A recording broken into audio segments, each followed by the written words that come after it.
Have you ever felt invisible in your own family's success story? Imagine dedicating your entire life to your children, only to be written out of the narrative when they finally achieve everything you dreamed for them. This isn't just a story about betrayal. It's a wake-up call for anyone who's ever sacrificed in silence, for anyone who's ever wondered if their efforts truly mattered. Today, I'm sharing a journey of courage, justice, and reclaiming self-worth, a story that might just change the way you see gratitude, family, and yourself. Before we dive in, I'd love to know, where are you watching from? Drop your city or country in the comments below and let me know if you've ever felt left out of a story you helped create. Don't forget to like, subscribe, and share this video to help others find their voice too. The invitation arrived on heavy cardstock with gold foil lettering. Horizon Innovations, 5 Years of Excellence, it read, addressed to Miss Cora Green. Not mom, not mother, certainly not the woman who had gone hungry so they could eat. Just Cora Green, as if she were some distant acquaintance they were obligated to include.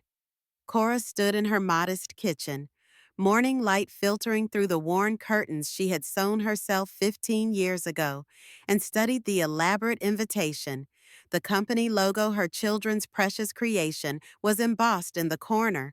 The Ritz-Carlton downtown, black tie optional, RSVP required. At the bottom, in her son Lucas's handwriting, "We thought you might enjoy seeing what real accomplishment looks like." She set the invitation down and finished her coffee, which had gone cold. The silence of her small house enveloped her like an old friend. After Raymond died 11 years ago, the silence had been an enemy, a reminder of everything she'd lost. Now it was the only honest thing in her life. She glanced at the wall calendar where she'd marked her next shift at the hospital. 40 years as a nurse, the last 12 in geriatrics after Raymond's medical bills forced her back to work. She should have been retired by now, traveling maybe, or at least tending her garden without the bone-deep exhaustion that followed 12-hour shifts at 73. The invitation wasn't a peace offering, it was a taunt. Lucas and Rebecca, her twins, had left home at 18 for college. Scholarships she'd helped them secure through endless nights of application reviews and essay edits.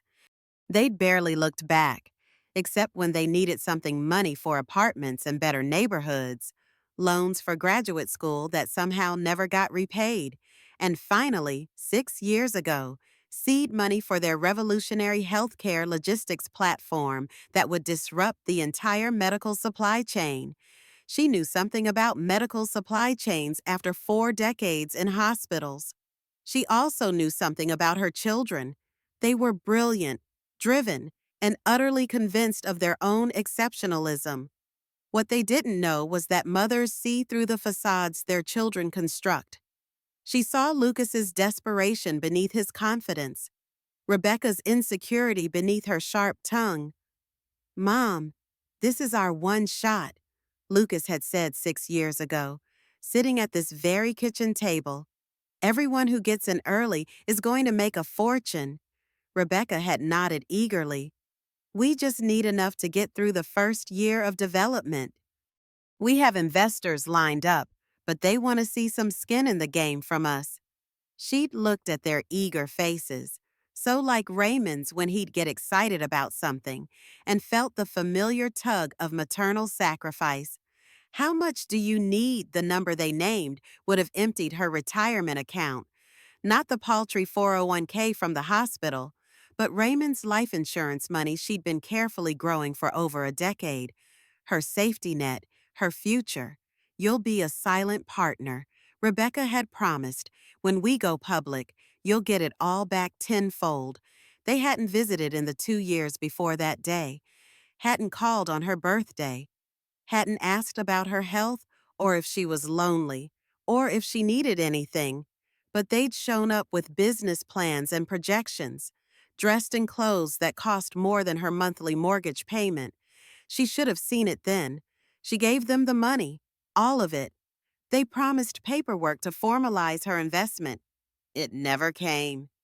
The first year, she got occasional updates.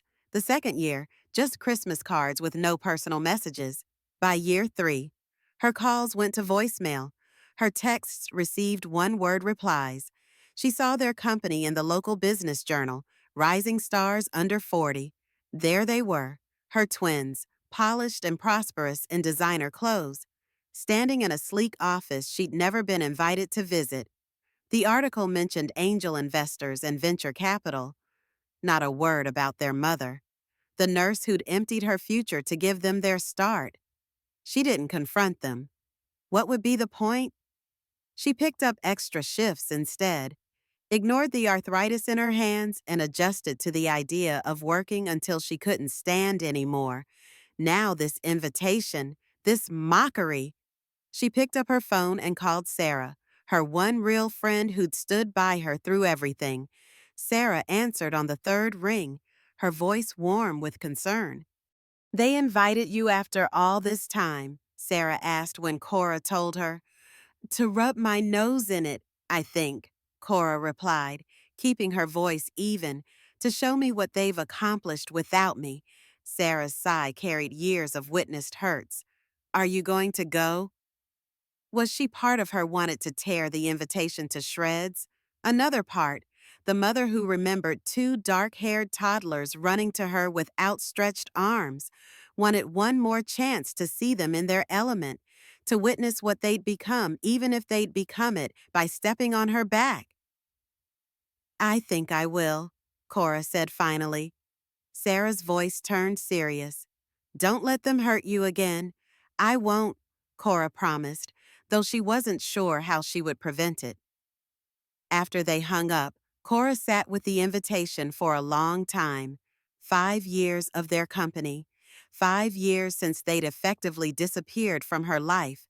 5 years of her working doubles while they built their empire on her investment. She opened her laptop, an old sluggish thing that protested with every click, and searched for Horizon Innovations. Their website was slick and impressive, revolutionizing healthcare logistics through proprietary AI solutions, photos of gleaming offices, a team page where Lucas and Rebecca smiled confidently at the camera, and there buried in the About Us section was a list of their major partnerships. Fourth from the top, Peterson Capital.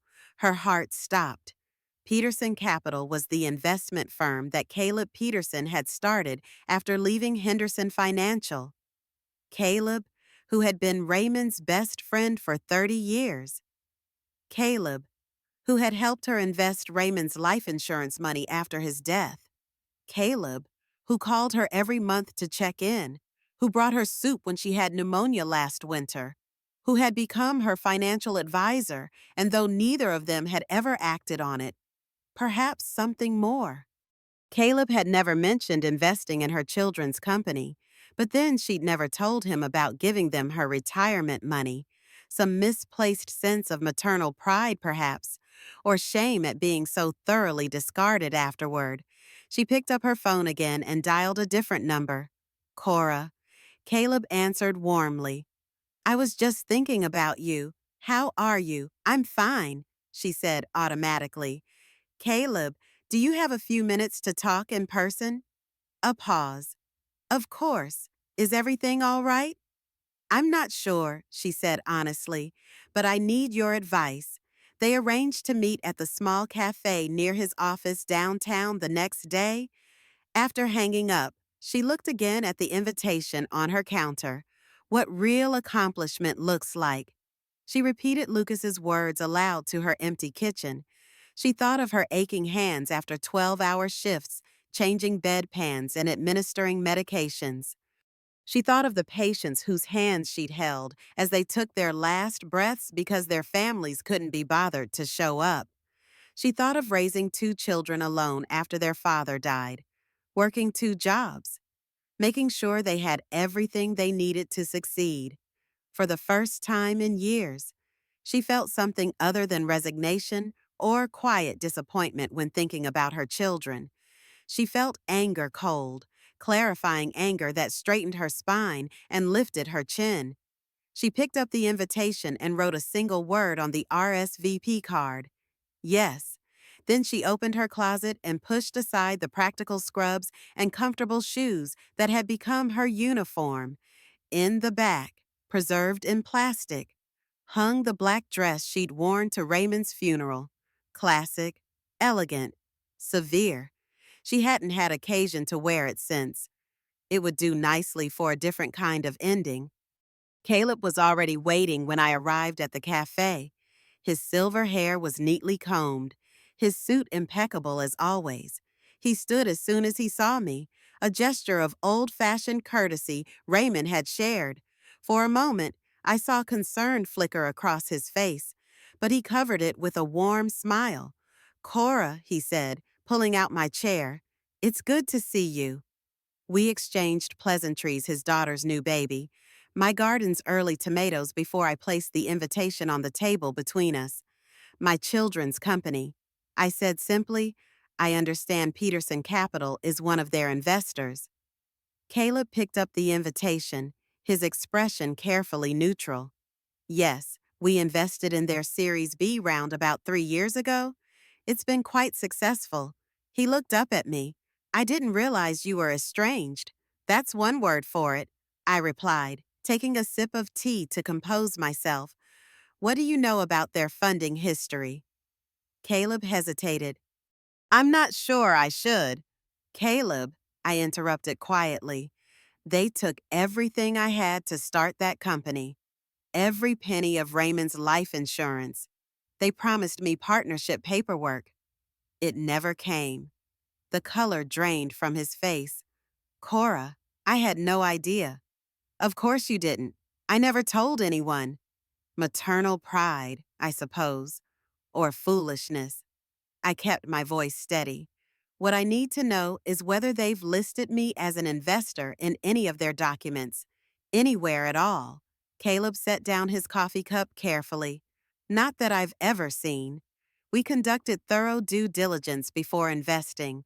Their seed round was attributed to personal funds and a small group of angel investors. None named Green." I nodded, having expected as much. "And their company valuation, now conservative estimates, put it around $75 million. They're positioning for an IPO next year that could triple that." The number hung in the air between us. The $350,000 I'd given them my entire future would be worth millions now if they'd honored their promise. "Do you have any documentation of your investment?" Caleb asked gently. "Just bank transfers and their verbal promise. For whatever that's worth. Not much in a courtroom, I imagine." Caleb leaned forward. "Cora, if what you're saying is true, this is serious. It's securities fraud for one thing, misrepresentation to investors. If they deliberately concealed your seed funding from subsequent investors, I'm not interested in legal battles," I said, cutting him off. "I'm too old and too tired for that, and they're still my children, however much they've disappointed me." "Then what do you want?" What did I want? Acknowledgement, an apology, my money back with interest. None of those seemed adequate for the depth of the betrayal. "I want to attend this party," I said finally, "and I want you to be my escort." Caleb looked surprised, then thoughtful. "As your financial advisor." "As my friend," I corrected. "A friend who happens to be one of their major investors." Understanding dawned in his eyes. "Cora, just be there. That's all I'm asking." He studied me for a long moment, then nodded slowly. "Of course, I'll pick you up at 7. We finished our drinks with lighter conversation, but I could feel Caleb watching me, reevaluating everything he thought he knew about my relationship with my children.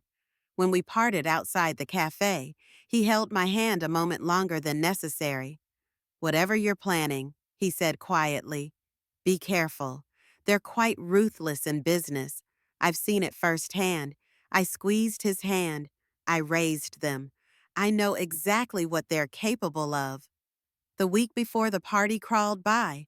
I worked my shifts, tended my garden, and prepared with the methodical patience that had served me well through decades of nursing.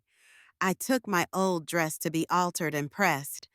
I visited the salon for the first time in years, having my silver hair shaped into something elegant rather than merely practical. I withdrew a significant portion of my remaining savings for what I needed to do next. 3 days before the event, I visited Anthony Morgan, an old family attorney who had handled Raymond's will. He listened without interruption as I outlined what I needed, his expression giving nothing away. "It's unorthodox," he said when I finished, "but legal, provided we have the documentation in order." "We will," I assured him. "Can you have it ready by Saturday for Raymond's wife?" "Of course." He paused. "Mrs. Green, are you certain this is what you want to do? Family disputes can—" "This isn't a dispute, Anthony," I corrected him gently. "This is a correction. Sometimes the books need balancing. That's all." He nodded, not entirely convinced, but professional enough not to argue. "I'll have everything prepared. Will you be attending alone?" "No," I said. "Caleb Peterson will be accompanying me." Anthony raised his eyebrows, but said nothing more. The night of the party arrived with unseasonable warmth for September. Caleb picked me up in his Audi, looking distinguished in his tuxedo. His eyes widened appreciatively when he saw me in my altered black dress, now fitted perfectly to my still slender frame, my hair styled, a touch of makeup enhancing my features. "Cora," he said softly. "You look beautiful. Thank you," I replied, accepting his arm. "Let's not be late." The drive downtown was quiet, both of us lost in thought. As the Ritz-Carlton came into view, its facade lit up against the darkening sky. Caleb finally broke the silence. "You never told me what happened between you and your children," he said. "Beyond the investment issue." I watched the city lights blur past the window. "There's not much to tell. They grew up, they moved on. They decided I wasn't useful anymore, except for my money." I turned to face him. "It's a common enough story." "Not in my experience," Caleb said, his voice gentle but firm. "Not with a mother like you." We pulled up to the valet stand before I could respond. Caleb came around to open my door, offering his arm again as we walked into the hotel. I felt curiously calm, like the moments before administering a difficult but necessary treatment to a patient. The pain would come, but it would be healing pain. The ballroom was already crowded with men in dark suits and women in cocktail dresses, the air heavy with expensive perfume and the particular laughter of people who believed themselves successful. A banner bearing the Horizon Innovations logo hung above a small stage at the far end. Mom Rebecca's voice, surprised and slightly alarmed. She approached us, resplendent in a red designer dress, her dark hair swept up elegantly. She air-kissed my cheek, her eyes already moving past me to Caleb. "Mr.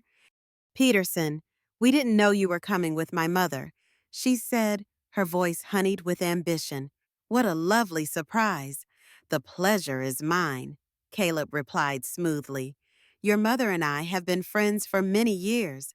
Rebecca's smile faltered slightly at the emphasis on friends, but she recovered quickly. "Well, we're so glad you could both make it. Lucas will be thrilled."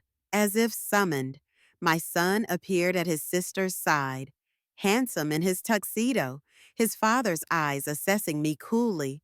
"Mom," he said, nodding. "You clean up nice?" He turned to Caleb, extending his hand. "Mr. Peterson, always good to see our most valued investor." I watched my children fawn over Caleb, barely acknowledging my presence except to cast occasional wary glances my way. They were wondering why I had come, why their mother, the nurse, was standing in their gleaming world of success, why I had brought one of their investors as my date. The program will be starting soon, Rebecca said finally. We've reserved seats for you both near the front. Her eyes flicked to mine. We thought you'd enjoy seeing what real accomplishment looks like. There it was again. That phrase from the invitation. My son's smirk confirmed he was the author. I'm looking forward to it, I replied, my voice even. Caleb offered me his arm again, and we followed my children to our table. As we walked, he leaned close to my ear. Are you all right? He murmured. I smiled, feeling the weight of the envelope in my small evening bag. Never better. Our table was indeed near the front, offering a perfect view of the stage where my children would no doubt celebrate themselves. We were seated with three other couples, all investors. I gathered from their conversation. I recognized a few faces from business journals' tech executives, venture capitalists, people who moved money rather than made things, people unlike me. I sat quietly as Caleb made introductions. Cora Green. He said simply, without explaining my connection to Horizon's founders. I saw the assumptions form behind their eyes. A girlfriend, perhaps, or a family friend. No one imagined I could be the twins' mother. I had none of their polish, none of their calculated charm. A server appeared with champagne flutes on a silver tray. I accepted one, sipping slowly as I observed the room. At least 300 people filled the space, all celebrating my children's success built on my sacrifice, my investment, my betrayal. Are you familiar with Horizon's work? Asked the woman beside me, a sleek blonde in her 40s with diamond studs that caught the light as she moved. Very, I replied with a small smile. I followed their progress from the beginning. Cynthia's fund was part of the Series C round, her husband explained proudly. Such a brilliant concept. Cynthia gushed, disrupting medical supply chains with AI. Who would have thought? And they built it from nothing. Truly self-made success stories. Caleb's hand found mine under the table, a gentle pressure of reassurance, or perhaps restraint. Self-made, I repeated, keeping my voice light. Yes, that's what they call themselves. The lights dimmed then, saving me from further conversation. A spotlight illuminated the stage, where a man in an expensive suit introduced himself as the evening's MC. He welcomed everyone to Horizon Innovation's 5th anniversary celebration. Speaking of visionaries and game changers and paradigm shifts in the healthcare industry, the crowd applauded as Lucas and Rebecca took the stage, looking every inch the successful entrepreneurs. My son adjusted the microphone, his smile practiced and confident. 5 years ago, my sister and I had an idea. He began, a simple idea. Really? What if we could bring cutting-edge technology to the outdated world of medical supply logistics? What if we could ensure that every hospital, every clinic, every patient received exactly what they needed? When they needed it, Rebecca stepped forward. We knew it wouldn't be easy. Everyone told us it couldn't be done, that the system was too entrenched, too resistant to change. But we believed, Lucas continued. We believed so strongly that we put everything on the line. We invested every penny we had into making this dream a reality. Every penny they had. I felt something cold crystallize in my chest. The early days were tough, Rebecca said, her voice catching in practiced emotion. We worked out of my apartment, eating ramen, coding until 3 in the morning, wondering if we'd made the biggest mistake of our lives. I thought of my double shifts at the hospital during those same early days, my arthritic hands aching as I counted out medications, my worry about making the mortgage after emptying my retirement account for them. They continued their carefully choreographed story, taking turns describing their journey from scrappy startup to industry disruptor. They thanked their early believers, angel investors, who saw their potential when no one else did. Not once did they mention their mother. the nurse who had given them everything to start. And now, Lucas said, his voice swelling with pride, we want to recognize the key partners who helped us reach this milestone. They began calling companies and investors to the stage, presenting each with a small crystal award.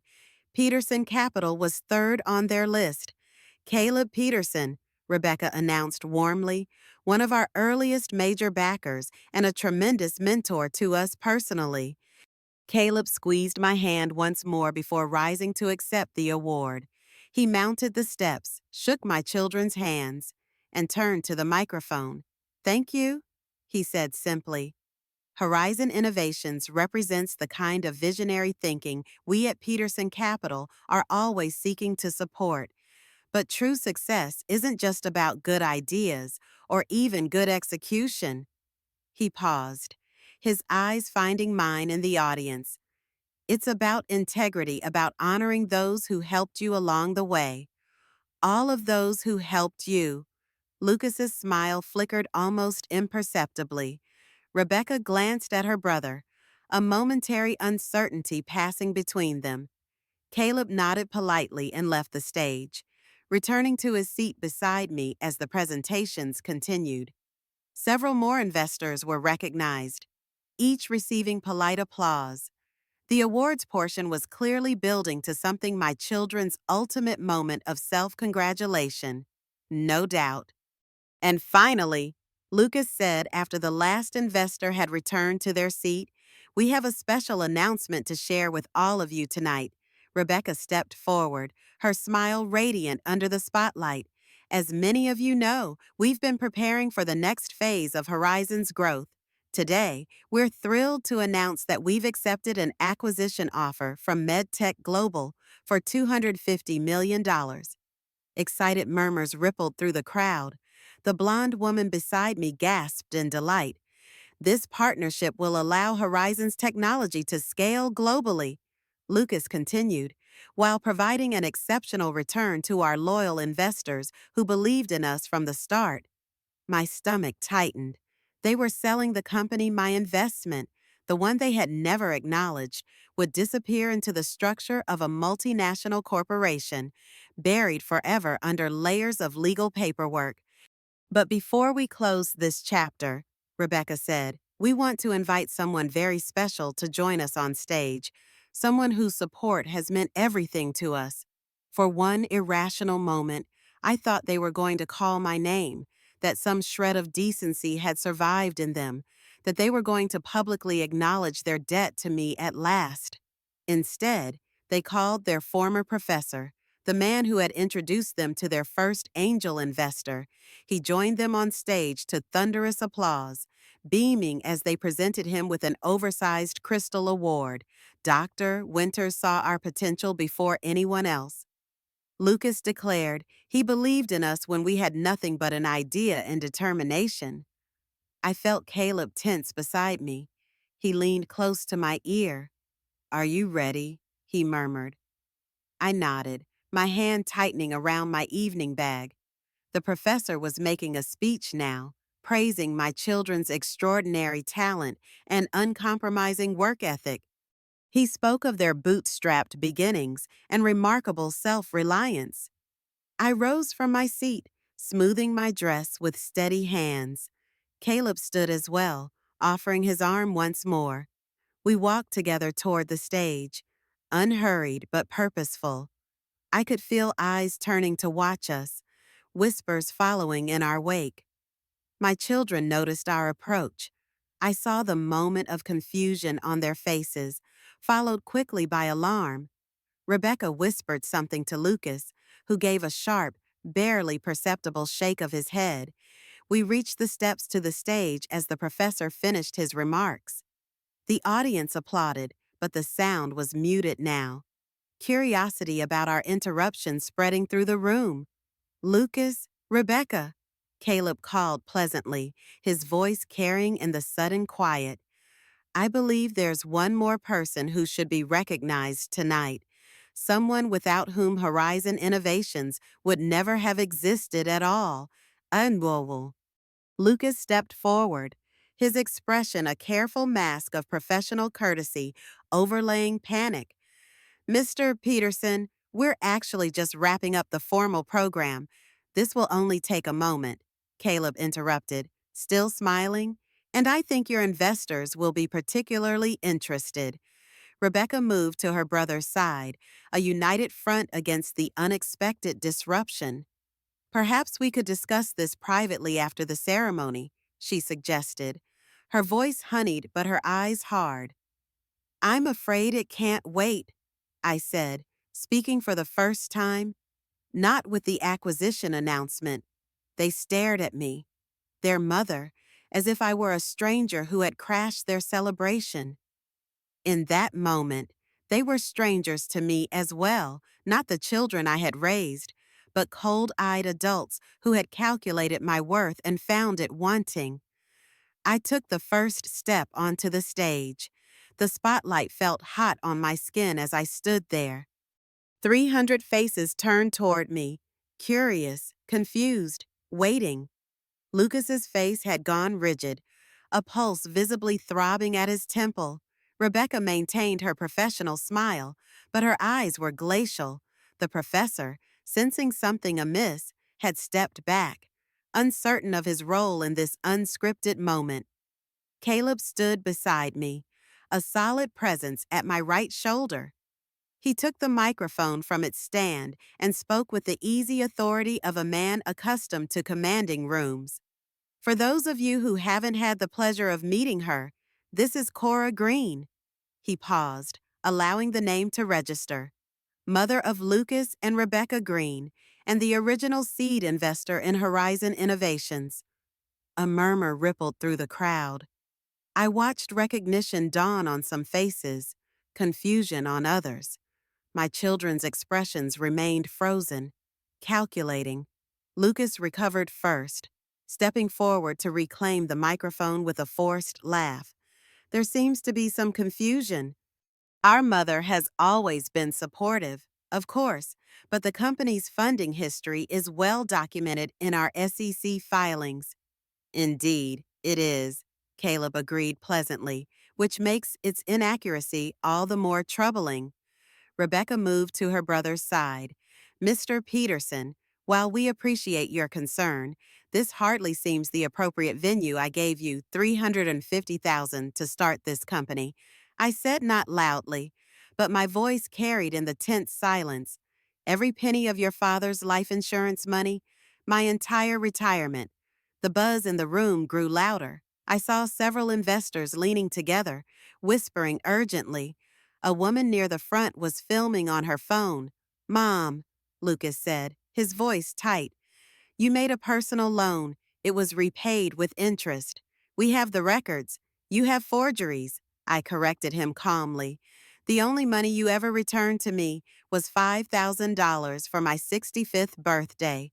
You called it a gift. Rebecca's professional demeanor cracked slightly. This is ridiculous. We built this company from nothing. 16-hour days. 7 days a week while I worked double shifts at the hospital.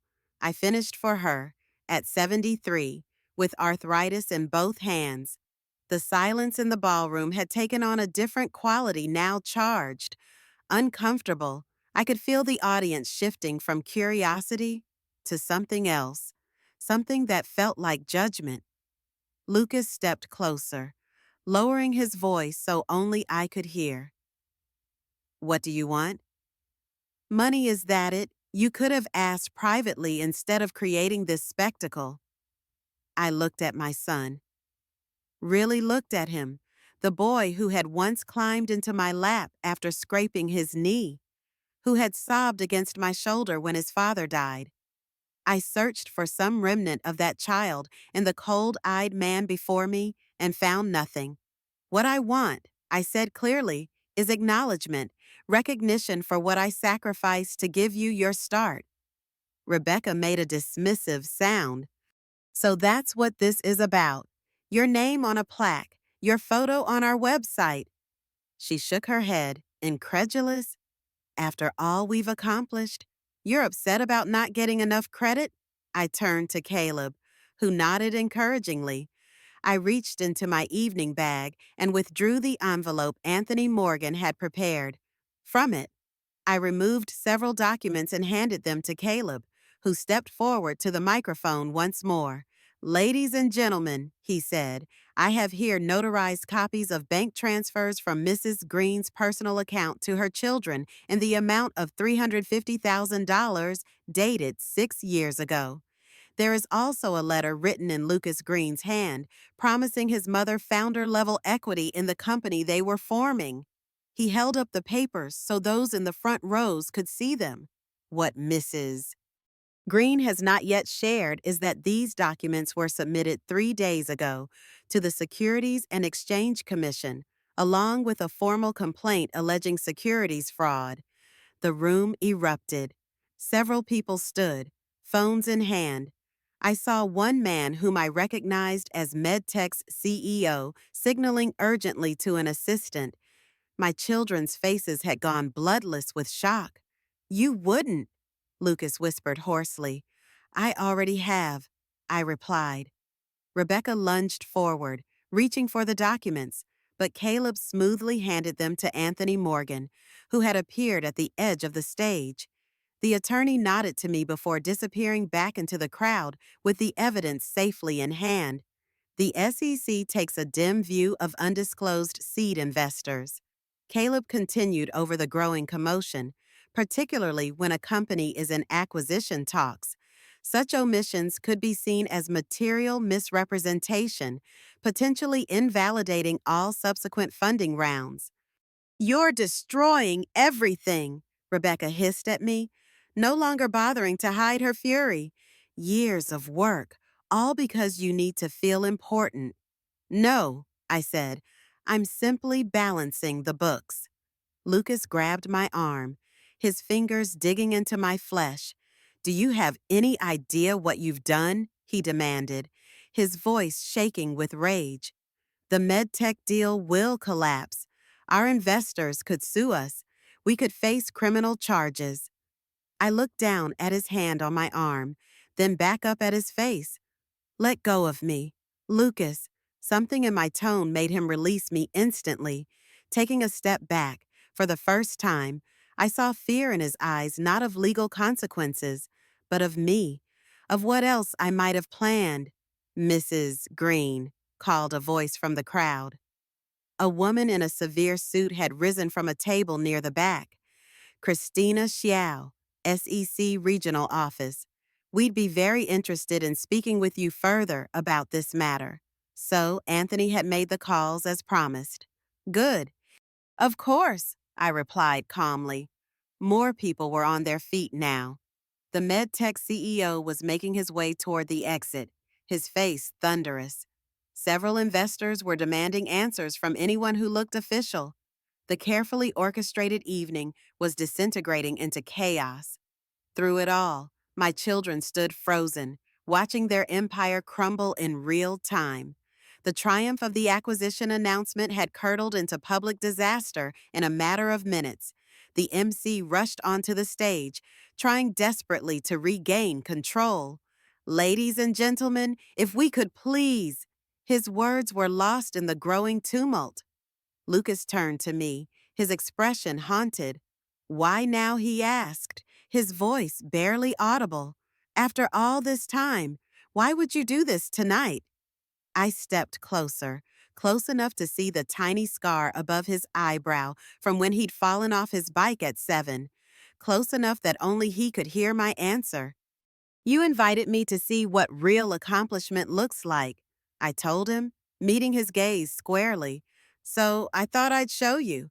His face contorted with a complex emotion: rage, realization, perhaps even a flicker of shame, but I was already turning away, taking Caleb's offered arm as we descended the steps. We walked through the pandemonium, past shocked faces and urgent conversations, past security personnel moving in and PR representatives trying to contain the damage. No one stopped us. No one even seemed to notice the elderly nurse and her distinguished escort making their quiet exit from the chaos they had unleashed. In the relative quiet of the hotel lobby, Caleb looked down at me. Are you all right? I considered the question as we walked toward the doors. Behind us, raised voices echoed from the ballroom. Ahead, the night air beckoned, cool and clean. I will be, I said finally. Outside, the valet brought Caleb's car. Amwi. As he held the door for me, I paused, looking back at the gleaming facade of the hotel where my children's carefully constructed narrative was unraveling thread by thread. What happens now? Caleb asked as we pulled away from the curb. I watched the hotel recede in the side mirror. They'll attempt damage control. They'll claim I'm confused, vindictive, mentally unstable. They'll offer me money to retract my statement. And will you? I turned to look at him. This man who had helped me deliver justice without judgment. No, I said simply. Some debts can't be repaid with money. The city lights blurred as we drove, silent towers of glass and steel against the night sky. I felt neither triumph nor sorrow, just a curious lightness, as if something long carried had finally been set down. The media coverage began the next morning.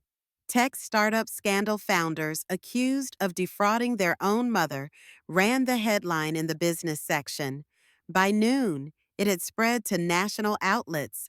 By evening, it had become a symbol of everything wrong with startup culture, the hubris, the myth-making, the casual cruelty hidden beneath inspirational success stories. I watched it unfold from the quiet of my small house, fielding calls from Anthony Morgan about the SEC investigation and declining interview requests from journalists. I had said what needed to be said on that stage. The rest would follow its natural course. 3 days after the party, as I was deadheading roses in my garden, a black SUV pulled up outside my home. Rebecca emerged from the passenger side, wearing sunglasses despite the cloudy day. She stood at the edge of my yard, seeming uncertain about crossing that boundary. Mom, she called, not Cora anymore. Ya ayhom. I continued snipping dead blooms, dropping them into my basket. Rebecca. She came closer, stopping a few feet away. You need to retract your statement to the SEC. I looked up at her.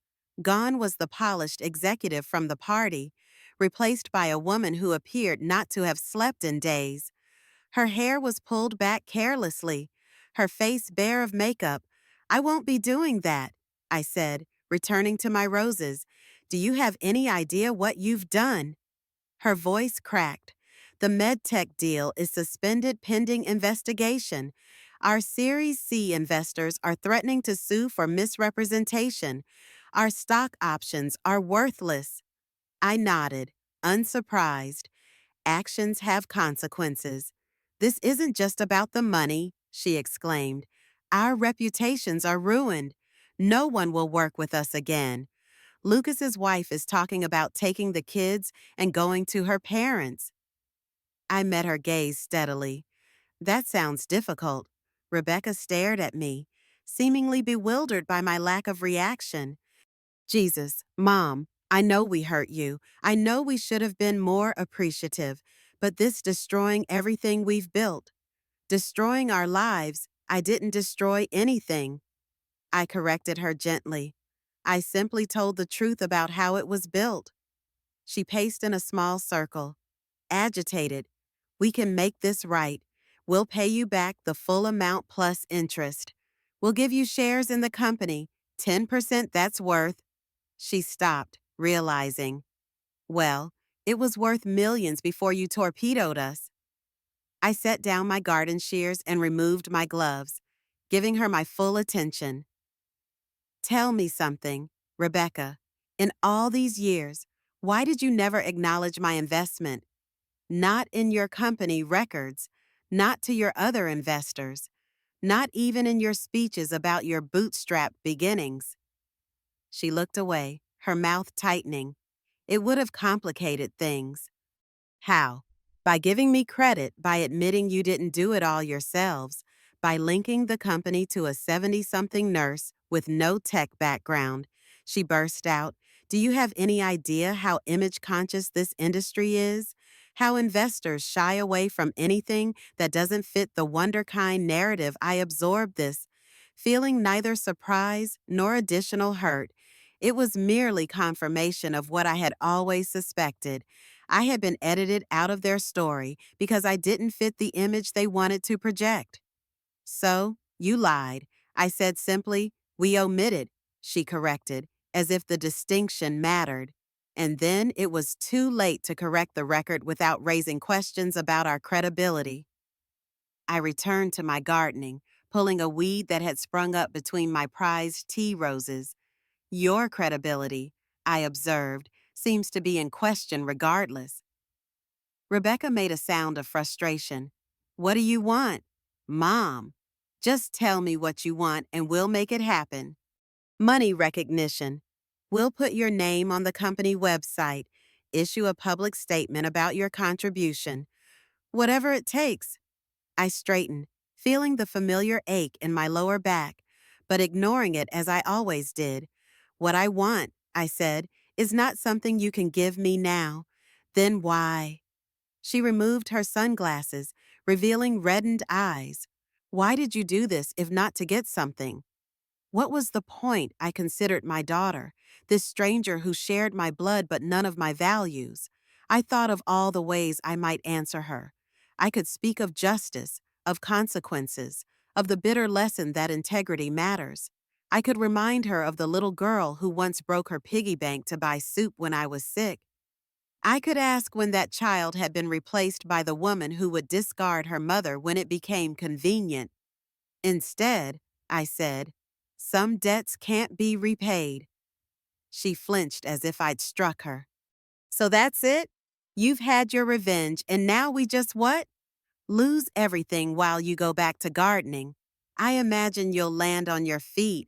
I said, you and Lucas are nothing if not resourceful. Rebecca stared at me for a long moment. I saw a series of emotions cross her face: anger, disbelief, calculation, and finally a cold acceptance that mirrored my own. You know, she said quietly, Dad would be ashamed of what you've done. If she had hoped to wound me with Raymond's memory, she failed. I knew my husband better than she ever had. Your father, I replied, taught you both that family comes before business. It seems that lesson didn't take.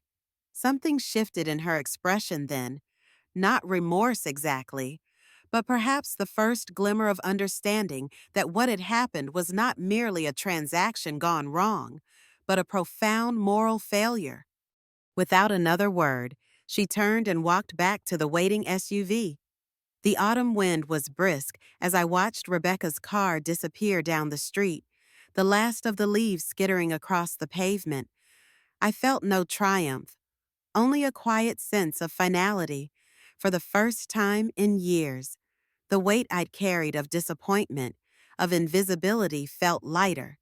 I returned to my roses, letting the cool earth and the rhythm of pruning ground me in the present. The legal proceedings stretched on for nearly a year. The SEC investigation was thorough and relentless. I was called to testify, as were Lucas and Rebecca. There were depositions, tense meetings with lawyers, and endless paperwork. The media frenzy faded, but the consequences did not. Horizon Innovations survived, but only barely, and only under new management. The acquisition deal evaporated. The board, under pressure from investors and regulators, forced both my children out. I received what was legally mine, a settlement that recognized my original investment and a modest share of the company's remaining assets. It was far less than what my stake would have been worth had they honored their promise. But the money had never been the point. The real victory was in the public record, my name restored, my contribution acknowledged, the truth no longer buried under their narrative. Caleb remained by my side throughout. He handled the legal and financial labyrinth with the same calm assurance he'd shown since the day we met. As the dust settled, our friendship deepened into something more. He moved into my small house, bringing with him his books, his gentle humor, and his uncanny ability to make coffee exactly as I liked it. We never spoke of marriage. We were both too old for ceremony. But in the quiet evenings, as we sat together on the porch, watching the sun dip below the trees, I found a peace I hadn't known in decades. My children did not contact me again after that day in the garden. I heard about them occasionally. Lucas's marriage ended, and he moved to Seattle to work for a former competitor at a fraction of his previous salary. Rebecca started a consulting firm, but clients were scarce. Their names faded from headlines, replaced by new faces and new stories. Sometimes, I wondered what might have been if they had chosen honesty, if they had remembered that family was more than a stepping stone. But regret never took root. I had done what was necessary, not just for myself, but as a final lesson to them that love without justice is merely sacrifice, and sacrifice without recognition is erasure. One evening, as Caleb and I sat on the porch, he reached for my hand. "Do you ever wish things had turned out differently?" he asked. I thought for a moment, listening to the crickets and the distant hum of the town. "No," I said finally. "I only wish I hadn't waited so long to demand what was rightfully mine. Not just the money, but the acknowledgement. Some call it revenge. I call it correction." He squeezed my hand, and we watched the stars come out, one by one. If there is one thing I have learned, it is this: never let anyone, not even those you love most, make you invisible. Your contributions matter. Your sacrifices deserve recognition. And if that recognition isn't freely given, sometimes you must stand up and take it. Life is too short to let others write you out of your own story. Thank you so much for joining me on this emotional journey, a story about sacrifice, justice, and the courage to reclaim your voice. If this story resonated with you, or if you've ever felt overlooked in your own family or career, I'd love to hear your thoughts. Let's keep the conversation going. Comment below and tell me where you're watching from, and share if you've ever had to stand up for your own worth. If you found value in this story, don't forget to like, subscribe, and share it with someone who might need to hear it today. Your story matters, your voice matters, and together, we can make sure no one is ever written out of their own life. Thanks again for watching, and I can't wait to read your comments.